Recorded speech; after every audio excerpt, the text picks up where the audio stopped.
A very good evening all of you. कैसे हैं आप लोग? सीख रहे हो, समझ रहे हो, बहुत आगे बढ़ रहे हो। 15 मई का डेटा आ चुका है और डेटा को अच्छे से डिकोड करने वाले हैं। एफआईएस का सच में वापस आ चुके हैं। आज दूसरे दिन भी नेट एफआईएस ने बाइंग की है और गोल्ड एंड सिल्वर में एकदम से तबाही क्यों मच रही, गोल्ड एंड सिल्वर एकदम से गिरे हुए क्यों दिखाई दे रहे हैं, वो अच्छे से डिकोड करने वाला हूँ। गिफ्ट निफ्टी कहाँ पर है और इंडिया की यूएई के साथ में एक बहुत ही तगड़ी मेगा डील हुई है, उसके पीछे का मायने क्या है वो हम लोग अच्छे से डिकोड करने वाले हैं। सबसे पहले वीडियो को लाइक कर देना। इस टाइप का लर्निंग सेशन बिना रुके लेके आता हूं, इसलिए वीडियो को लाइक करके चैनल को सब्सक्राइब करके बेल आइकन जरूर दबा देना। यहां पे अगर मैं सबसे पहले आपको दिखाऊं क्या, गोल्ड एंड सिल्वर। गोल्ड लगभग आपका 2.5% से ज्यादा, मतलब ऑलमोस्ट 3% गिरा हुआ दिखाई दे रहा है और $4500 पे जाके सपोर्ट ले रहा है। मैंने आपको साफ साफ क्या बोला था, $4500 से कहां पे $4800 के बीच में क्या है, इसका एक जोन चल रहा है। 48 से वापस से 45 पे आ गए। 45 से हो सकता है हम वापस से सपोर्ट लेके एकदम पर्टिकुलर ट्रायंगल पैटर्न जो कि मैंने लर्निंग चार्ट से मोहित शर्मा के चैनल पे डाला भी हुआ है, परफेक्टली उसी को फॉलो करता हुआ नजर आ रहा है। उसके बाद अगर मैं सिल्वर देखूं तो सिल्वर तो सब 10% गिरा हुआ, ऑलमोस्ट 9.5% जो है सिल्वर एकदम से तबाही मचाता हुआ नजर आ रहा है। पीछे का रीजन क्या है सर जी? भाई साफ साफ रीजन क्या है ये समझ लो। यूएस की ये जो आप देखोगे ना 10 ईयर बॉन्ड यील्ड, ये एकदम से बढ़ गई 2.5%। ठीक है, 2.5% इसका बढ़ना 4.5 पे चले जाना, ये मार्केट को बिल्कुल पसंद नहीं आया। चाहे वो यूएस का मार्केट हो, चाहे आपका गोल्ड एंड सिल्वर हो। आप देखो यहाँ पर डाउ देखें तो डाउ लगभग 3.5% जो है गिरा हुआ है, 350 पॉइंट गिरा हुआ है। 0.6% देख रहे हो, 0.6% फिसल गया, 350 पॉइंट जो है निकलता हुआ नजर आया। और नेस्डेक देखें जो कि भाई ऑल टाइम हाई मार रहा था, वो भी आपका 1.23% जो है यहाँ पे गिरावट दर्ज कर रहा है। तो भाई दिक्कत तो है साफ साफ, कहीं भी इससे अछूते नहीं रह रहे। हम बात करते हैं गिफ्ट निफ्टी की, तो गिफ्ट निफ्टी हमें यहाँ पे क्या दिखा रहा है, अगर मैं देखूँ तो गिफ्ट निफ्टी लगभग अभी मैं जब देखा था तो 30 पॉइंट की उछाल दिखा रहा है, 30 पॉइंट का ऊपर दिखा रहा है। यहाँ पे हम लोग ग्लोबल मार्केट में चेक कर लेते हैं। ग्लोबल मार्केट आपका, हाँ चलो ये देखते हैं। तो यहाँ पे आप देखोगे तो डाउ फ्यूचर लगभग 350 पॉइंट की गिरावट दिखा रहे हैं। S&P आपका लगभग 60 पॉइंट की गिरावट दिखा रहा है। नेस्डेक भी लगभग 300 पॉइंट की। तो ये देखो ग्लोबल मार्केट के हाल क्या चल रहा है भाई। बिल्कुल जो है ना, इसका चाइना दौरा जो है ट्रम्प का, वो कोई ज़्यादा मतलब फ्रूटफुल दिख नहीं रहा। और भाई यूरोपियन मार्केट तो तबाही मच रही है। देखो 1.67%, 1.38%, 2.12 डेक्स तो भाई खतरनाक गिरा हुआ है। अगर मैं पे गिफ्ट निफ्टी देखूं तो हल्का सा गिफ्ट निफ्टी है जो सही दिख रहा है। बाकी एशियन मार्केट के हाल देखो, 2% गिरा हुआ है। निकेई, हैंसिंग 1.6% टूटा हुआ है। कॉस्पी 6 पॉइंट, कोरियन मार्केट जो भाग रहा था। कोरियन मार्केट का आपको एक चीज दिखाता हूं मैं यहाँ पे, ये आपका कोरियन मार्केट है। ये एक साल का रिटर्न है कोरियन मार्केट का 185%, जिसमें से भी 6% तो आज ही गिरा है। ये 6% तो आज ही गिरा है। हम यहाँ पे देखो तो आप देख रहे हो 185% रिटर्न है। कितना? 185% रिटर्न एक साल में। सर ये कैसे आया? सिंपल, एफआईएस जो यहाँ से जा रहे हैं वो कहाँ जा रहे हैं? कोरिया जा रहे हैं, ताइवान जा रहे हैं, सिंगापुर जा रहे हैं। सिंपल सी बात है, यहाँ पे टैक्स नहीं लग रहा ना भाई। ये कोरिया का बाजार है, समझ रहे हो? अच्छा एक चीज देखें, ये तो आपने एक आज की पिक्चर देखी, अभी एक साल की पिक्चर देखी, 5 साल की पिक्चर देखो।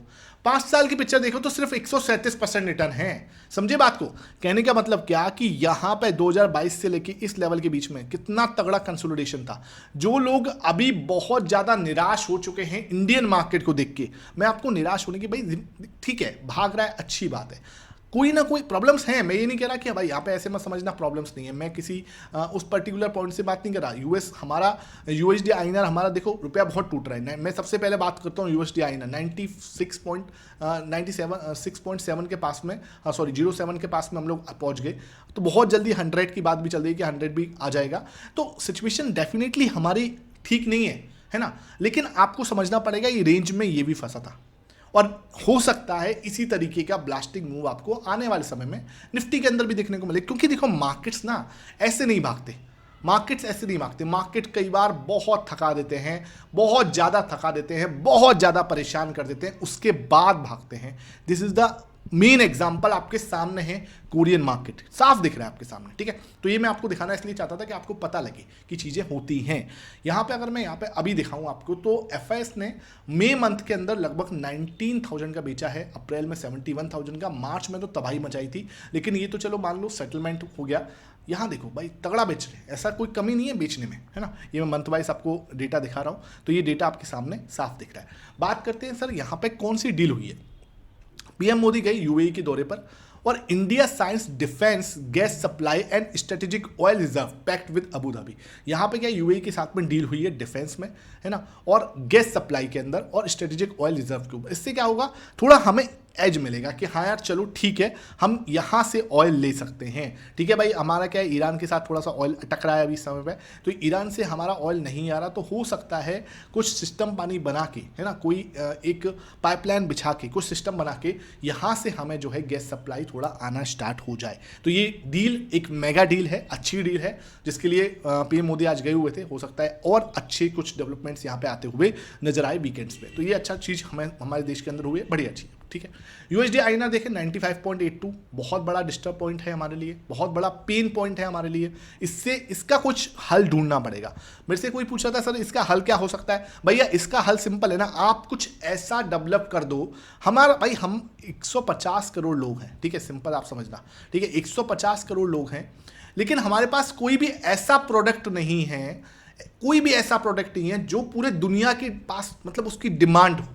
अगर कोई भी ऐसा प्रोडक्ट हम नहीं बना पाते तो वो एक इशू है। अगर हम एक ऐसा प्रोडक्ट बनाते हैं, चाहे वो सॉफ्टवेयर हो, चाहे वो हार्डवेयर हो, anything, so that everyone want that product कि हाँ हमें वो चाहिए, तो ऑब्वियस सी बात है पैसा आएगा। तो ये थोड़ा सा ना हमें खुद के अंदर भी झांकना चाहिए कि हाँ यार, हम 150 करोड़ की आबादी में कोई भी इस तरीके का सिस्टम नहीं बना पा रहे कि हाँ जो पूरे दुनिया के लिए एक डिमांडेबल हो, है ना। ये अपने आप में एक क्वेश्चन मार्क आ जाता है।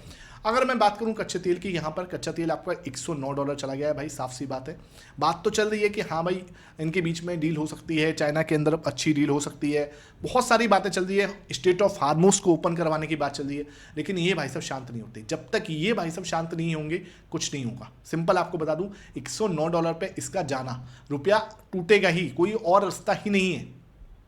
$109 पे जाना, इसका कोई हल ही नहीं है। हमें कोई ना कोई तो सोल्यूशन सोचना पड़ेगा, अदरवाइज तो ये हमारे लिए बहुत बड़ा सिरदर्द है। ठीक है, ये समझना पड़ेगा।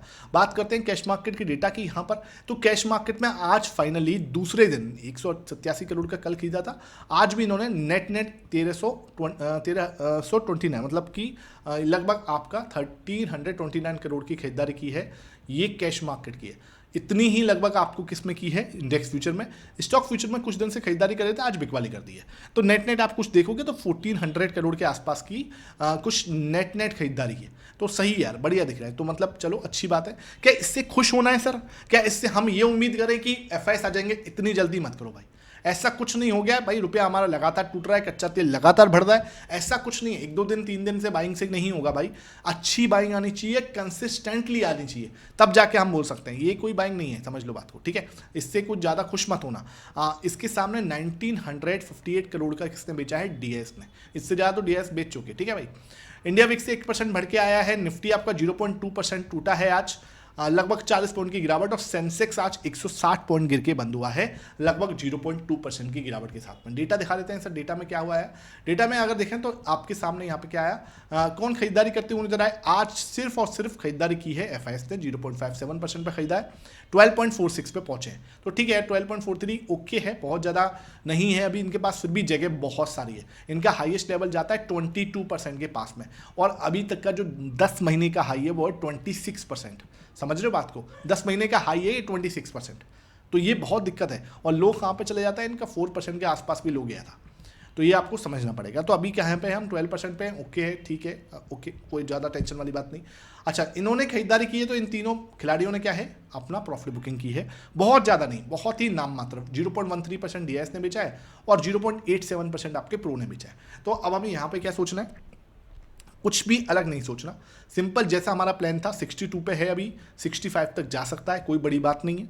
यहाँ से आप देखें तो ये 7-8% तक आ सकता है, ठीक है। तो इसमें हमें दिक्कत नहीं होनी चाहिए। और ये खरीदारी करने आ गए तो वैसे ही कोई दिक्कत नहीं होनी चाहिए, ठीक है। अगर ये खरीदारी करने आ गए तो ये भाई साहब बिकवाली भी कर देते हैं तो कोई दिक्कत नहीं होती है, समझिए बात को। ये मेन है, एफआईएस आ गए तो फिर तो कोई टेंशन ही नहीं लेनी, है ना। क्योंकि इनके जो कॉन्टेक्ट होते हैं ना वो बहुत बड़े होते हैं, है ना। ये इनके जो लॉट साइज होते हैं बहुत ज़्यादा होते हैं। ये भाई साहब इनके सामने कुछ नहीं है, इनकी क्वांटिटी कुछ भी नहीं है, ये बात मान के चलना। ये तो स्विंग के बादशाह है, स्विंग करेंगे अपना निकल जाएंगे। तो अगर इनको एग्जिट मिलता है, मतलब अगर ये खरीदारी करते हैं, तो ऑब्वियस सी बात है क्या होगा, मार्केट ऊपर जाएगी और ये भाई सबको एग्जिट मिल जाएगा। तो कोई दिक्कत वाली बात नहीं, 62% पे पहुंच गए, कोई ऐसी टेंशन लेने वाली बात नहीं। यहाँ से मुझे जो लग रहा है ना, सिंपल आपको समझाऊं, 23,125 is a very strong support, ये मुझे साफ नजर आता है। इससे ज़्यादा पैनिक मुझे नहीं करना। और 23,860 इसके ऊपर जाके नई तेजी बनेगी। अगर मार्केट इसके ऊपर निकल जाता है तो समझ लेना नई तेजी के लिए बिल्कुल रेडी हो रहा है। आज वीकली एनालिसिस किया बहुत तगड़ा वाला, है ना, वो आपने नहीं देखा, जरूर देख लेना, मजा आ जाएगा। बहुत इंपॉर्टेंट एनालिसिस है, वीकली एनालिसिस आपके साथ शेयर किया हुआ है, आपने नहीं देखा उसको जरूर देखना, आपको मजा आएगा। ठीक है, आपके साथ ही बता दूं learning charts with Mohit Sharma के चैनल पे मेंबर्स ओनली वीडियो आने वाला है कल सुबह 12:30 बजे, जाके आप उसको ज्वाइन कर सकते हो। लगातार सेशंस मिलते हैं, लगातार क्लासेस मिलती हैं, बहुत तगड़ा सेशन रहेगा, आप जाके उसको ज्वाइन कर सकते हो, लिंक डिस्क्रिप्शन बॉक्स में मिल जाएगा। Thank you for watching this.